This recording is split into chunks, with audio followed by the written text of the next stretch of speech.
Hello friends, एक बार सभी का स्वागत है आपके अपने YouTube चैनल गुरु आर्यभट्ट में। तो आइए इस वीडियो में हम लोग जानेंगे सामाजिक विज्ञान का VVI मोस्ट इंपोर्टेंट क्वेश्चन। और ये क्वेश्चन आपके एग्जामिनेशन के लिए अति महत्वपूर्ण होगा। जैसा कि आप जानते हैं कि हम वही वीडियो आप सभी लोग के लिए लाते हैं जो आपका स्पेशल डिमांड होता है। ताकि उसी डिमांड को पूरा करने के लिए एक बार पुनः शुरू करते हैं आज का ये स्पेशल वीडियो, जिसका पहला क्वेश्चन आपके सामने है जो है इस प्रकार। पहला क्वेश्चन देख लीजिए। पहला क्वेश्चन है कि अखिल भारतीय किसान सभा का गठन किस वर्ष हुआ था। ये सोशल साइंस का मोस्ट इंपोर्टेंट क्वेश्चन। और क्या इसका जवाब होगा, आइए जानते हैं। चार ऑप्शन दिए गए हैं, 1921, 1928, 1929 या फिर 1936। तो चलिए इसका राइट आंसर जानते हैं। अब आपको बता दें कि अखिल भारतीय किसान सभा का गठन जो है 1936 ईस्वी में किया गया था। अर्थात इस प्रश्न का राइट आंसर होगा ऑप्शन नंबर डी। मतलब पहले का सही उत्तर हुआ ऑप्शन नंबर डी। क्या इस प्रश्न का उत्तर आपको पता था? अगर पता था तो आपकी तैयारी अच्छी हो गई है। अगला क्वेश्चन देखिए। अगले क्वेश्चन को लाते हैं आपके स्क्रीन पर। सेकंड क्वेश्चन स्क्रीन पर है, इसका जवाब जानेंगे। परिवहन के साधनों में सबसे सस्ता परिवहन का साधन कौन सा है?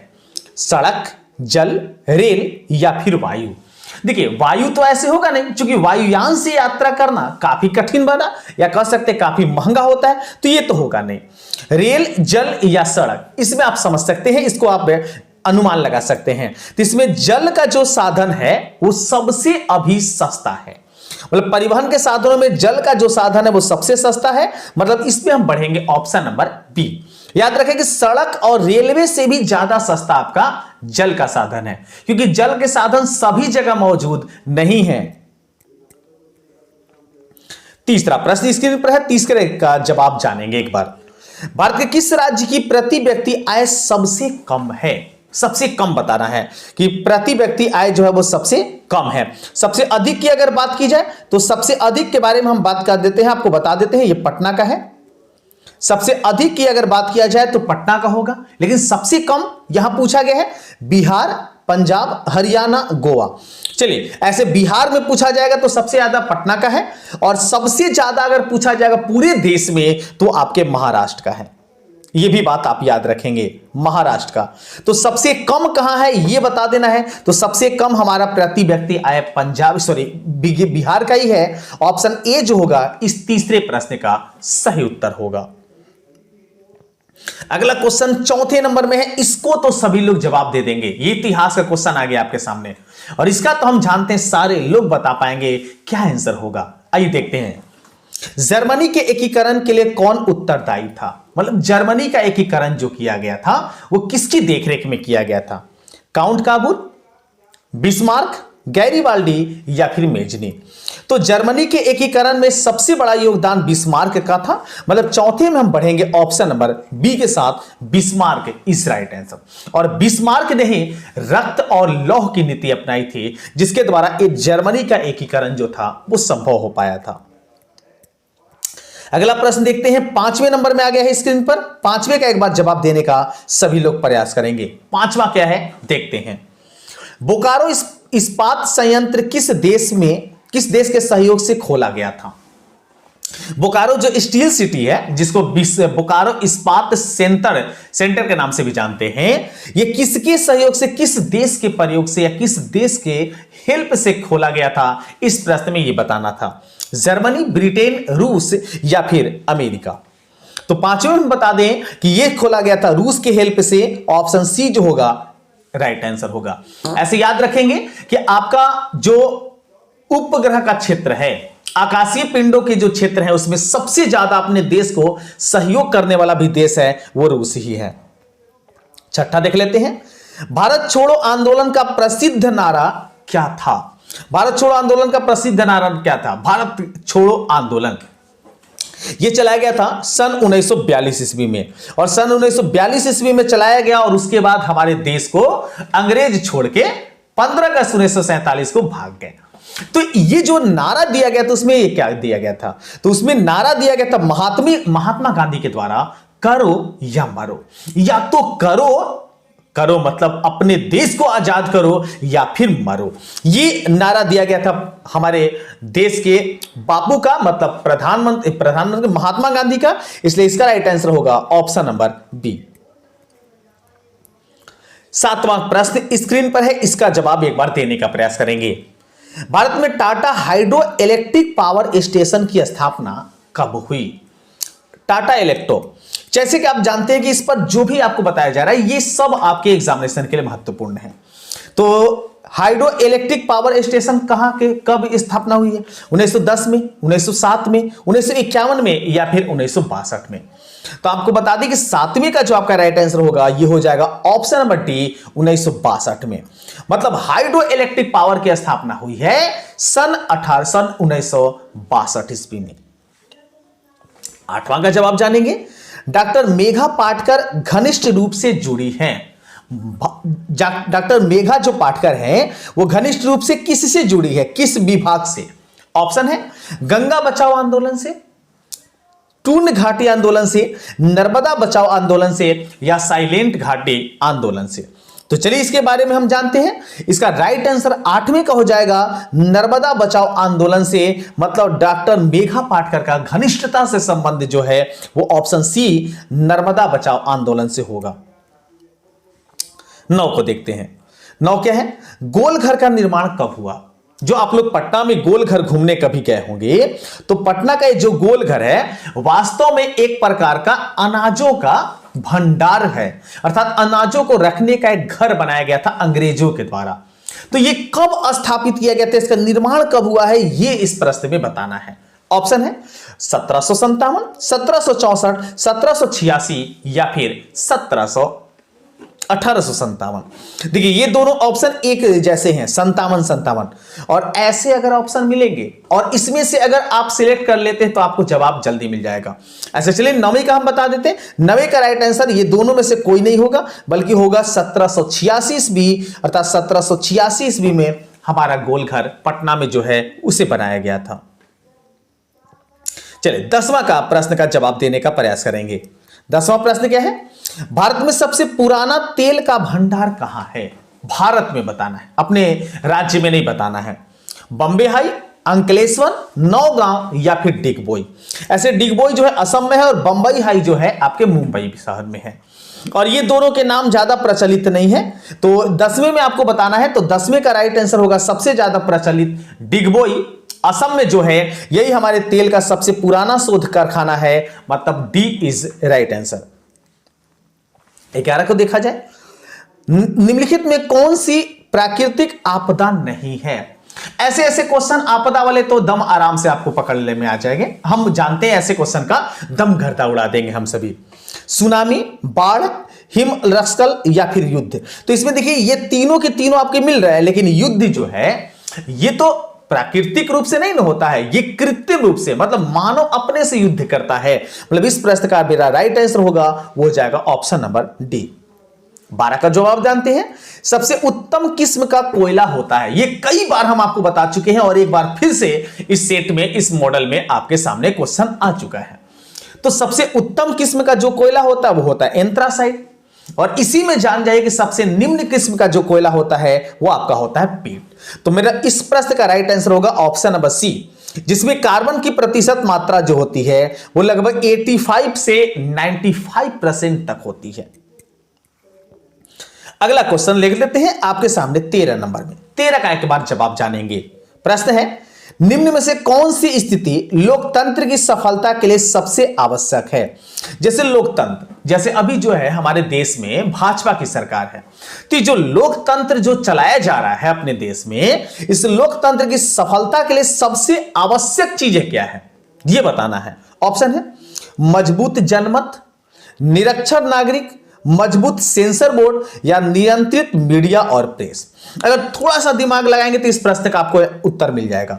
इसका सबसे सटीक उत्तर जो होगा वो हो जाएगा मजबूत जनमत। जनमत बोला जाता है जनता के द्वारा जो मतदान किया जाता है, वो वोट डाले जाते हैं। अगर वो मजबूत होगा तो लोकतंत्र की स्थिति भी अच्छी होगी, लोकतंत्र की सफलता अच्छी मिलेगी।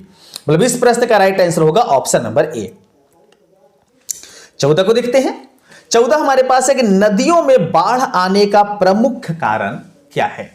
नदियों में जैसे आप लोग जानते होंगे हमारे बिहार की जो शोक नदी है वो कोसी को बोला जाता है। तो कोसी नदी में बाढ़ आने से उसके इलाके जो होते हैं उसको काफी ज्यादा नुकसान होता है। सोन नदी में भी, बिहार के सोन नदी में भी हमेशा बाढ़ आते हैं, जिसमें नजदीकी क्षेत्र के जो लोग हैं वो काफी ज्यादा परेशान होते हैं। तो नदियों में बाढ़ आने का प्रमुख कारण, मेन कारण क्या है ये बताना है। जल का अधिकता, जल अधिक हो जाता है इस कारण, नदियों के तल में अवसाद का जमाव, वर्षा की अधिकता, और डी ऑप्शन है उपर्युक्त सभी। तो अगर इस 14 वाले प्रश्न पर विचार करते हैं तो इसमें हमें तीनों के तीनों सही भी दिखाई दे रहे हैं, मतलब इसका राइट आंसर होगा ऑप्शन नंबर डी, उपयुक्त सभी। इसलिए क्योंकि जल की अधिक मात्रा होगी तभी नदी में बाढ़ आएगा। नदियों के तल में अवसाद का जमा, नदी में अगर मान लीजिए कोई चीज जमा हो गया है तो तल जो होगा अर्थात पानी का तल जो होगा वो चारों तरफ फैल जाएगा। और वर्षा की अधिकता मतलब वर्षा यदि ज्यादा होगा तो भी ऐसा हो सकता है, इसलिए इसमें हम कहेंगे option number D is right answer. 15 को जानते हैं, 15 को समझते हैं। 15 में जवाब ढूंढने का प्रयास करेंगे। निम्न में से कौन सा पंचायती राज व्यवस्था का दूसरा स्तर है। पंचायती राज व्यवस्था, ऑप्शन है ग्राम पंचायत, जिला पंचायत, पंचायत समिति या फिर नगर पालिका। यह भी कई बार क्वेश्चन हम आपके सामने रख चुके हैं, एक बार फिर से ला दिए हैं। इसका जवाब देने का प्रयास करेंगे और इसका क्या जवाब होगा कमेंट में जरूर बताएं। आपका जवाब हम एकदम बेसब्री से इंतजार करेंगे। इस 15 का राइट आंसर क्या होगा। ऐसे 15 का अगर हम बताते इसका राइट आंसर होगा पंचायत समिति, चूंकि द्वितीय जो स्तर होता है वो पंचायत समिति होता है और पहला स्तर जो होता है वो नगर पालिका होता है। देखिए 16 देखते हैं। 16 क्या है, चावल किस प्रकार की जलवायु का पौधा है। चावल, या इसको हम लोग अपने घर की भाषा में धान बोलते हैं, धान गेहूं। तो धान जो है वो किस प्रकार की जलवायु में होता है। उष्ण, उष्ण मतलब होता है जहां गर्मी पड़ती है। शीतोष्ण, शीतोष्ण वो जहां पर शीत का प्रभाव पड़ता है। और इसके बाद आपके सामने उष्ण आर्द्र मतलब गर्मी और नमी की मात्रा, और उष्ण शुष्क मतलब सूखा हुआ मौसम, रेगिस्तानों में जैसा मौसम होता है। तो इसके लिए सबसे जलवायु के लिए पौधा जो चाहिए वो उष्ण आर्द्र चाहिए, मतलब option C is right answer. मतलब कुछ गर्मी का अंश भी चाहिए और नमी की मात्रा चाहिए जो बरसात के दिनों में मिल पाती है। आइए 17 का जवाब जानने का प्रयास करेंगे। 17 प्रश्न को देखेंगे। मुद्रण सबसे पहले किस देश में आरंभ हुआ। तो याद रखें, मुद्रण से सवाल पूछा जाए या फिर प्रेस से सवाल पूछा जाए, छपाई का कार्य पूछा जाए, तो इस सब का जवाब आप देंगे चीन, क्योंकि चीन ही सबसे पहले यह काम करके दिखाया था। इस प्रश्न का राइट आंसर होगा ऑप्शन नंबर ए, चीन। 18 देखते हैं। अंतरराष्ट्रीय मानक संगठन ISO का मुख्यालय कहां है। यह भी कई बार क्वेश्चन पूछा गया है, हम इसको बोर्ड मॉडल कहेंगे। ये एकदम आसानी से आप मिलाइए, बोर्ड मॉडल आपका क्वेश्चन माना जाएगा। एकदम इस बार के चांसेस बनने वाले हैं इसको आने के। जिनेवा, ढाका, न्यूयॉर्क या फिर लंदन। तो अंतरराष्ट्रीय मानक संगठन जो इसरो के नाम से जाना जाता है, ISO के नाम से जाना जाता है, इसका जो मुख्यालय है यह मुख्यालय जिनेवा में है। ऑप्शन ए जो होगा इस प्रश्न का सही उत्तर होगा। मिला लीजिए जल्दी से। 19 का जवाब देने का प्रयास करेंगे सब लोग। किस वर्ष साइमन कमीशन भारत आया था। यह भी काफी इंपॉर्टेंट है और जिसके विरोध में 1928 ईस्वी में लाला लाजपत राय की मृत्यु हो गई थी, विरोध करते समय कि Simon commission go back, Simon commission वापस जाओ, ऐसा नारा लगाते हुए लाला लाजपत राय मारे गए थे। तो ये जो साइमन कमीशन अपने देश में आया था ये कब आया था। तो ये हमारे देश में आया है मुख्य रूप से 1927 ईस्वी में। ऑप्शन सी के साथ यहां आगे बढ़ेंगे और 1928 ईस्वी में उसी का विरोध करने में लाला लाजपत राय मारे गए थे। 20 को जानते हैं, 20 को समझते हैं, इसका आंसर क्या होगा समझते हैं। प्रश्न है कि निम्न में से कौन सा आधुनिक मुद्रा का एक रूप है। मतलब आज की जो आधुनिक मुद्रा है, रुपया पैसा है, इसका प्रारूप क्या है। सोने के सिक्के, कागज के नोट, चांदी के सिक्के, इनमें से कोई नहीं। तो देखिए सोने और चांदी के सिक्के का प्रचलन धीरे धीरे समाप्त हो गया। आज का जो प्रचलन है आधुनिक मुद्रा का वो कागज के नोट हैं, मतलब ऑप्शन बी जो होगा इस प्रश्न का सही उत्तर होगा। गांधी छाप, जिस पर गांधी जी छपे हुए हैं और नरेंद्र मोदी लगे सारे नोट बदलवा दिए, वो किसके होते हैं, कागज के ही बने होते हैं। 21 को देखते हैं, इनमें से कौन सी राज्य की विशेषता है? राज्य की विशेषता बतानी है। जनसंख्या, सरकार, संप्रभुता, इनमें से कोई नहीं। तो देखिए, राज्य की विशेषता अगर बात करें तो संप्रभुता होगा, क्योंकि जनसंख्या तो है नहीं, जनसंख्या बढ़ाना राज्य की विशेषता थोड़े ना है। सरकार, ये तो कोई बड़ी विशेषता भी नहीं हुई। मतलब इस प्रश्न का हम सही उत्तर बताएंगे, ऑप्शन नंबर सी होगा। 22 देखते हैं। 22 क्वेश्चन स्क्रीन पर है, इसको जवाब जानने का प्रयास करेंगे। प्रश्न है कि आयुर्वेद का जनक किसे कहा जाता है? और यह आपको अपने देश में बताना है। हमारे देश में, भारत देश में आयुर्वेद के जनक किसे माने जाते हैं? पतंजलि को। पतंजलि वही रामदेव बाबा वाला। तो रामदेव बाबा पतंजलि तो आज है, इसको जनक कैसे कह सकते हैं? हमारे देश में जनक कहा जाता चरक महाराज को, अर्थात चरक को। ऑप्शन बी के साथ यहां इस प्रश्न में बढ़ेंगे आगे। चलिए 23 को जवाब जानने का प्रयास करेंगे। प्रश्न है, निम्न में से कौन सी मुद्रा का एक आधुनिक रूप नहीं है? आधुनिक रूप नहीं है यह बताना इस प्रश्न में। तो आधुनिक रूप नहीं है, मुद्रा, जमा, ड्राफ्ट या इनमें से कोई नहीं।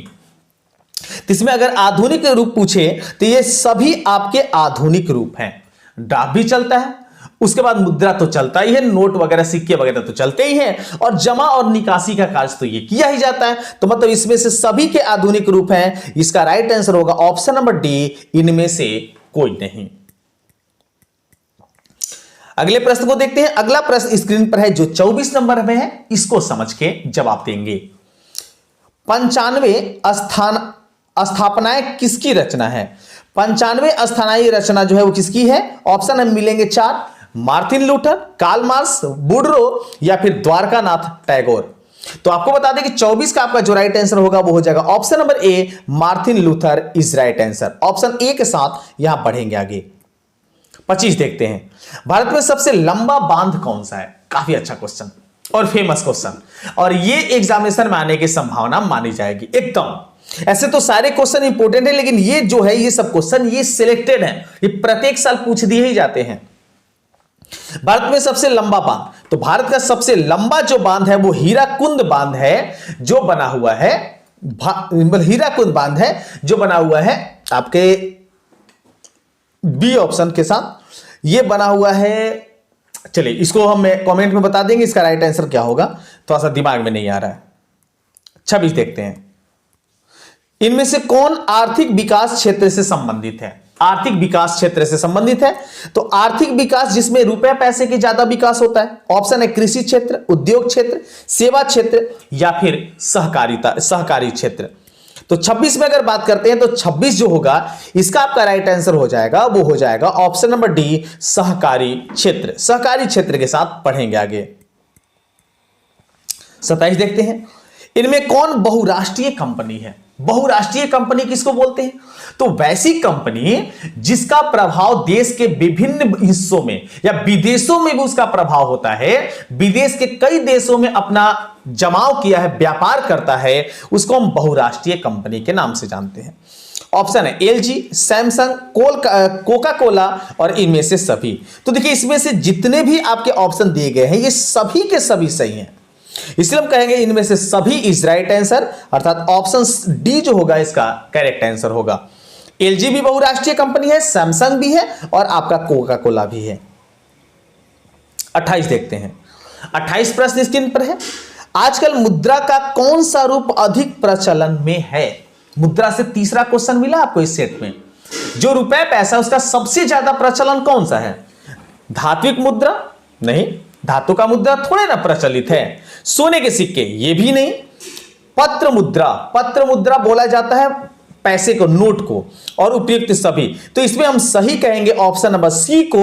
ऑप्शन सी जो होगा इसका सही उत्तर होगा। चलो 29 देखते हैं। 29 क्या है? इनमें से कौन प्राकृतिक आपदा नहीं है? प्राकृतिक आपदा नहीं है ये बताना है।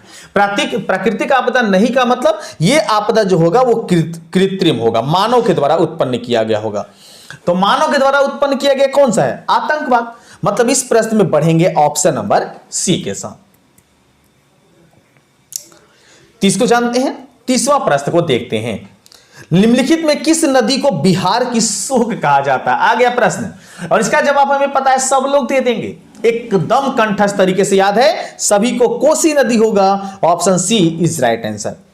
चलिए लगे हाथ तो 31 देख लेते हैं। भारतीय डाक विभाग की स्थापना कब हुई थी? भारतीय डाक, जो आप लोग डाक में किसी लेटर को डालने जाते हैं जिसका अलग अलग प्रकार का पिन कोड होता है, आपके क्षेत्र का भी कोई एक स्पेशल पिन कोड होगा 6 अक्षरों का, तो उस डाक विभाग की स्थापना कब हुई थी? 1834 में, 54 में, 90 में या फिर 1920 में? तो देखिए भारतीय डाक जो है इसकी स्थापना 1854 ईस्वी में की गई है, मतलब इस प्रश्न का सही उत्तर हो जाएगा ऑप्शन नंबर बी। 32 तो जानते हैं, 32 क्या है ये देखते हैं। बाढ़ के समय हमें कहां जाना चाहिए? इस क्वेश्चन का देखिए आपदा प्रबंधन से प्रश्न लिया गया है ये, और ऐसे ऐसे क्वेश्चन आएंगे तो हम जानते हैं, आप ऑप्शन को सही से पढ़ के एकदम जवाब दे दीजिएगा, हमें पक्का उम्मीद है। ऊंचे भूमि पर, गांव के बाहर, खेतों में, जहां हैं उसी स्थान पर। तो देखिए बाढ़ जब आएगा तो ऊंचे भूमि पर जाएंगे, ऊंचे स्थान पर जाएंगे जहां बाढ़ का पानी न चढ़ पाए, मतलब इसका राइट आंसर होगा ऑप्शन नंबर ए। 33 देख लेते हैं। 33 क्या है? संचार का सबसे लोकप्रिय साधन कौन सा है? ये देखिए कई बार इसमें स्टूडेंट कंफ्यूज करते हैं, लेकिन आज इसको अच्छे से समझ लीजिए, इसका जवाब क्या होगा। सार्वजनिक टेलीफोन, मोबाइल, वॉकी टॉकी कहलाता है, या रेडियो। तो अगर आपके बारे में, इस क्वेश्चन के बारे में अगर डिस्कस करें तो इसमें सबसे ज्यादा लोकप्रिय आज का तत्काल वर्तमान समय का जो स्थिति हो गया है, ये हो गया है हमारा मोबाइल। अभी जो वीडियो देख रहे हैं मोबाइल पर ही तो देख रहे हैं, इसलिए हम कहेंगे कि मोबाइल जो है आज का सबसे लोकप्रिय साधन माना जाएगा। 34 देखते हैं। 34 तो समझते हैं। निम्नलिखित में कौन प्राकृतिक आपदा है? अब देखिए अभी तक कृत्रिम आपदा पूछा था, प्राकृतिक नहीं है ये पूछा गया था, लेकिन अब आपके सामने क्या आ गया? प्राकृतिक आपदा कौन है? आग लगना? नहीं, आग तो प्राकृतिक रूप से नहीं लगता है, कोई लगा देता है। बम विस्फोट? ये भी नहीं होगा। भूकंप? हाँ ये हो सकता है, क्योंकि भूकंप किसी आदमी के द्वारा उत्पन्न नहीं किया जा सकता है, इसे प्राकृतिक रूप से ही होता है, मतलब ये हम कहेंगे option C is right answer, और रासायनिक दुर्घटना तो होगा ही नहीं। 35 देख लेते हैं। रूसो किस देश का दार्शनिक था? रूसो काफी प्रचलित हुआ था, ऐसे उतना भी प्रचलित नहीं, जैसे आपके मेजनी प्रचलित हुए, बिस्मार्क प्रचलित हुए, उसके बाद काउंट काउर पर प्रचलित हुआ था, वैसे रूसो भी एक प्रचलित था, लेकिन उतने प्रचलित के रूप में नहीं था। तो ये किस देश का दार्शनिक था ये बताना था इस 35 में, तो ये फ्रांस का था, मतलब 35 में हम कहेंगे option A is right answer. चलिए 36 देखते हैं। जनसंख्या का घनत्व सबसे अधिक है? जनसंख्या घनत्व बोला जाता है कि कम क्षेत्र में ज्यादा लोग निवास करते, बहुत सारे भीड़ रहते हैं कम क्षेत्र में, तो उसको हम कहेंगे जनसंख्या घनत्व। तो जनसंख्या घनत्व सबसे ज्यादा कहां होता है? तो सबसे ज्यादा जनसंख्या घनत्व महानगर में होता है, क्योंकि जहां जनसंख्या ज्यादा होती है उसी को महानगर बनाया भी जाता है, इसलिए इस प्रश्न का राइट आंसर होगा वो हो जाएगा ऑप्शन नंबर डी। चलिए 37 देखते हैं। सौर ऊर्जा निम्नलिखित में कौन सा संसाधन है? सौर ऊर्जा कैसा संसाधन है? तो सौर ऊर्जा जो है जिसकी पूर्ति प्रतिदिन हो जाती है, तो हम इसको कहेंगे एक प्रकार का नवीकरणीय संसाधन है, मतलब इसमें हम कह सकेंगे जैव निम्नीकरण, मतलब यहां पर इस 37 का राइट आंसर होगा, सॉरी माफ कीजिएगा, इसमें राइट आंसर होगा पुनः पूर्ति योग, क्योंकि ऑप्शन में थोड़ा सा परिवर्तन किया गया है, जैव निम्नीकरण नहीं होगा, जीवों के अंश से नहीं बना हुआ है, तो हम कहेंगे इसका राइट आंसर होगा ऑप्शन नंबर बी पुनः पूर्ति योग्य। 38 देखते हैं। 38 का जवाब जानते हैं क्या होता है। निम्नांकित में कौन संचार सेवा का अंग है? सेवा किससे होता है? समाचार पत्र से, टेलीफोन से, टेलीविजन से। ये देखिए तीनों के तीनों सेवा क्षेत्र के प्रकार हैं, क्योंकि टेलीविजन भी एक सेवा क्षेत्र के रूप में आता है, टेलीफोन भी एक सेवा क्षेत्र, जो पब्लिक टेलीफोन होता है उसकी बात की जा रही है, समाचार पत्र तो है ही, मतलब इसमें से सभी इज राइट आंसर, मतलब इसका राइट आंसर होगा ऑप्शन नंबर डी। 39 जानते हैं। बृहद क्षेत्र में जल की उपस्थिति के कारण पृथ्वी को कहते हैं। यहां पर पृथ्वी पर ज्यादा मात्रा में जल की मौजूदगी है, इसके कारण पृथ्वी को क्या कहते हैं? जैसे आप पढ़े होंगे कि मंगल ग्रह को कहा जाता है नीला ग्रह, तो पृथ्वी को बोला जाए, मंगल ग्रह को बोला जाता है लाल ग्रह, तो उसी तरह से पृथ्वी को बोला जाता है नीला ग्रह, मतलब option B is right answer. 40 जानते हैं, 40 का जवाब जानने का प्रयास करेंगे। काकोलत जलप्रपात बिहार के किस जिले में, माफ कीजिएगा यहां पर थोड़ा सा गलती है, जिले में स्थित है यह बताना है। तो बिहार के किस जिले में काकोलत जलप्रपात है? तो यह जलप्रपात जो है वो नवादा में स्थित है, option B is right answer होगा। चलिए 41 देखते हैं। निम्नलिखित में कौन केंद्र शासित प्रदेश है? यह भी अच्छा क्वेश्चन है। केंद्र शासित प्रदेशों की संख्या वर्तमान समय में 8 है, तो उस 8 में से एक नाम बताना है जो आपको दिख रहा है। उत्तराखंड नहीं, ये नहीं है। छत्तीसगढ़ ये भी नहीं है। चंडीगढ़ हाँ यही है एक केंद्र शासित प्रदेश, मतलब इस प्रश्न का सही उत्तर हो जाएगा सी, और केरला तो होगा ही नहीं। 42 देखते हैं। 42 प्रश्न है कि कृषि कार्य में महिलाओं की भागीदारी है, ये पूछा गया आपसे अपने बिहार में। ये सवाल जो है मेरा, ये आपके बिहार से है। जो बिहार है, इस बिहार में महिलाओं की भागी जो है कृषि कार्य में वो कितना है? तो इसका राइट आंसर हो जाएगा, वो हो जाएगा ऑप्शन नंबर बी, लगभग 40%। ऑप्शन बी के साथ यहां बढ़ेंगे आगे, मतलब 60% पुरुष कार्य करते हैं कृषि क्षेत्र के, और महिलाएं कार्य करती हैं लगभग 40%। ये हमारा आंकड़ा नहीं है, ये सरकार के आंकड़े हैं। संघ राज्य का उदाहरण है। संघ राज्य इसमें से कौन है? अमेरिका है, चीन है, ब्रिटेन है, या इनमें से कोई नहीं? संघ राज्य किसको बोलते हैं? जिस पर केंद्र सरकार का केवल अधीन होता है, उसमें अलग अलग पार्टियां जो होती हैं वो मौजूद नहीं होती हैं। तो 43 का आपका जो राइट आंसर होगा वो हो जाएगा America, option A is right answer. America जो होगा इसका सही उत्तर होगा। चलिए इसके बाद देख लेते हैं 44 क्या है ये समझते हैं। निम्नलिखित देशों में किसमें मिश्रित अर्थव्यवस्था है? मिश्रित अर्थव्यवस्था मतलब अर्थव्यवस्था मिला जुला के बनाया गया है, किसी एक तरीके की अर्थव्यवस्था नहीं है। तो ऐसा जो है अपने देश में ही स्थित है, मतलब इसका राइट आंसर होगा ऑप्शन नंबर सी। तो इस तरीके से हम काफी अच्छे से आपको क्वेश्चन बताने का कार्य इस वीडियो पर करते हैं, और इस चैनल पर जो भी आपको बताया जाता है वो 100% शुद्ध और सटीक बताया जाता है। तो यदि मेरे चैनल पर नए होंगे तो जरूर इस चैनल को सब्सक्राइब कर लेंगे, और इस वीडियो को अधिक से अधिक दोस्तों में शेयर करने का भी प्रयास करेंगे। अब देखते हैं आज का अंतिम क्वेश्चन जो है 45 नंबर में। भारत में राष्ट्रीय आपातकालीन की घोषणा कब हुई? राष्ट्रीय आपात केवल एक बार लगा है अपने भारत में, वो कब लगा है इस प्रश्न में ये बताना है। तो इस प्रश्न का आपका राइट आंसर होगा 1975 ईस्वी में, option B is right answer.